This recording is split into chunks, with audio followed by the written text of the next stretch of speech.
Hello, my name is Ajibola Tajudeen, but you can call me Keeme. And today you're watching Conversations with Keeme, a show where we ask stuff and we make stuff. Today my guest is a Broadway actor and performer, Christine Dwyer. So Christine, what was it like growing up as a child? I grew up in...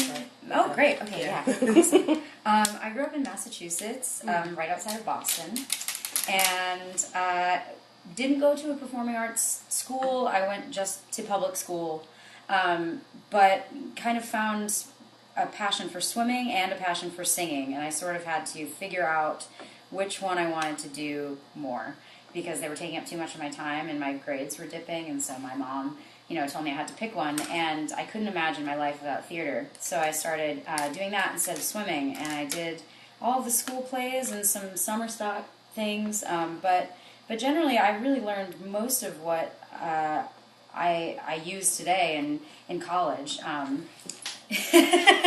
because through the Hart School and Kristen Huffman, our teacher, yes, our producer, and I really had a great childhood that was filled with lots of different things. It was sports, it was school, it was music, acting, So what was something that you learned as a kid that you still use now as a motto or like a quote?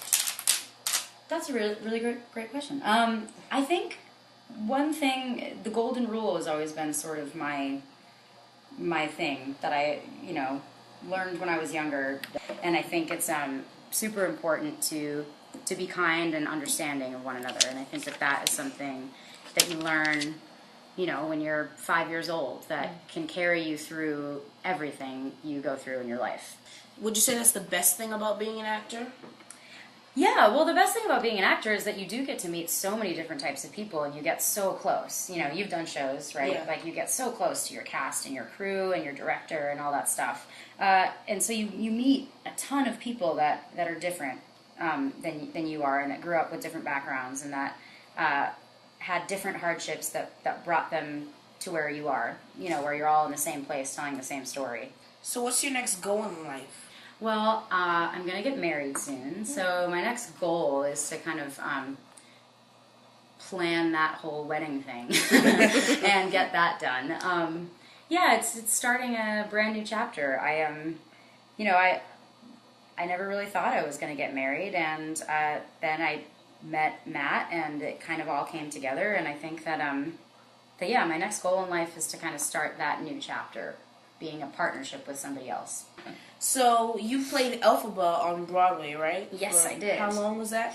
I played Elphaba on Broadway for almost 2 years straight. I played it on the road for a year, and then I had a few months off, and I went to the Broadway company and did it for a year. So as Elphaba on tour, what was that like? Elphaba on tour was difficult. Because you're traveling around a lot, and it's a really hard role anyways. Mm-hmm. And so when you're traveling to different places with different, allergies and different theaters that, some are older than others, some are dustier than others, mm-hmm. You have to deal with a lot of vocal health, and you have to really trust your training and things like that. So what was it like to perform at the Tonys as Elphaba? Oh my god, that was so scary. I've never been the type of person that gets excited for big things like that. Mm-hmm. I get really, really anxious and really nervous. So when I first found out that we were going to be doing that, my first thought was, I don't want to do that. Because at first they wanted me to do Defying Gravity, and then they decided against it. And I definitely didn't want to do Defying Gravity on the Tony Awards. I would have been so terrified. Yeah. But luckily we got to do For Good, and I got to have Jenny Barber, who was my Glinda at the time, there with me. And she kind of held my hand through it all, because she wasn't as anxious as I was. and that was really awesome. But yeah, it's really scary. I mean, because you have shows that day. Mm-hmm. Like, while the Tony Awards are kind of about to happen. So you get up at like 6 a.m, and you go to Radio City, and you do a full costume makeup run-through of the whole thing that they record just in case something happens on the live recording. Yeah. And you do that, and then you go to your Broadway theater, and you do the show. And then you wait, and you get your makeup done, you get all this stuff done, you wait in your theater, and then maybe 30 minutes before you're supposed to perform, they bring a bus over. I had my big alphabet costume on, the hat, the green, everything. I get into this van, we bus over, we get,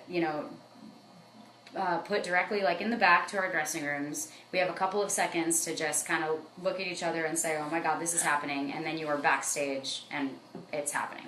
So this summer we're doing a production of Hunchback of Notre Dame with the New Paradigm Theater, and the subject is outcast, Hunchback of Notre Dame. And were there any times that you felt that you were an outcast or you felt out of place, and why? Yeah, absolutely. I mean, I've always been, I feel like a weird musical theater actor because I had so many other interests, and I also, I just felt a little bit different than everybody in college, and I felt a little bit out of place my freshman year. So I was thinking about getting a nose ring. Yeah. So what was the reason for you getting a nose ring? And how long ago did you get it? I got it in college. Honestly, I got it because I can hide it really easily, so I didn't want to get one on my nostril because I didn't want to deal with having to show it while it was healing. So this is kind of weird, but whatever, I'm going to do it. So I can just stick it up into my nose, and then it's like, I can audition for something, And then pull it back down. and then I can pull it back down, and it's like, now I'm punk rock, and I can be in like Jesus Christ Superstar Live. So we're coming to the end of our interview. I would like to know, what would you say to young leaders out there who want to lead in their community? You're never alone in this. There's always someone that can help you. There's always someone that needs your help. And no matter where you come from or how much you know, you can all sit around a table and create something together. Art is for everybody, no matter who you are, no matter what your age is. We have to remember that, yes, you could be a leader, but you are leading a group of people, so it is a community always. Okay, let's show our work. Okay. You can tell who's the better artist. Nice. Oh. This is so much better than mine. Well, thank you for being a guest here on Conversations with Keeme. And you guys know that I like to say, your voice is your power, so use it. Keeme out.